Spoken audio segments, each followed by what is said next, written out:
மழை ஜோரா பெய்யும்போது பஜ்ஜி போண்டான்னு இல்லாம ஒரு ஹெல்தியான ஒரு சிக்கன் சூப் வித் மோமோஸ் செய்யலாம். வாங்க பார்க்கலாம் எப்படி செய்யறதுன்னு. இதுக்கு ஃபர்ஸ்ட் நம்ம போனது வந்து நம்மளோட கார்டனுக்கு போயிட்டு குட்டி குட்டியா வளர்ந்த இந்த வெங்காயத்தாள் எல்லாம் சாப் பண்ணி எடுத்துட்டு வந்தாச்சு. மீன் டைம் ஒரு குக்கர் எடுத்து சிக்கன், வெங்காயம், இஞ்சி பூண்டு பேஸ்டி, அப்புறம் மிளகாத்தூள் கொஞ்சமா, அப்புறம் சில்லி, அப்புறம் கொஞ்சோண்டு மஞ்சள் போட்டு வேக வச்சு எடுத்தாச்சு. அதான் நம்மளோட சிக்கன் ஸ்டாக்.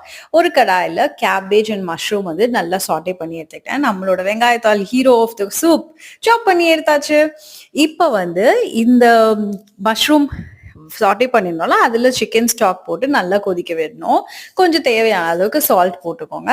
இப்ப comes the heroine, that is pepper. Pepper இல்லாத சூப் எனக்கு பிடிக்காது. நல்ல தாராளமா ஜெனரஸா பெப்பர் போட்டுட்டு இப்ப நம்மளோட favourite thing is going to come. அதான் மோமோஸ். நான் முன்னாடி நாளே வந்து மோமோஸ் ஃப்ரெஷ்ஷா பக்கத்துல இருக்கிற கடையில வாங்கி ஃப்ரீஸ் பண்ணி வச்சிருந்தேன். அந்த மோமோஸ் அதுல போட்டு நம்ம ஹீரோ வெங்காயத்தாலும் அதுல போட்டு நல்லா கொதி வந்ததுக்கு அப்புறம் டைரக்ட்லி டு தி பவுல். செம்ம டேஸ்டி. ட்ரை பண்ணி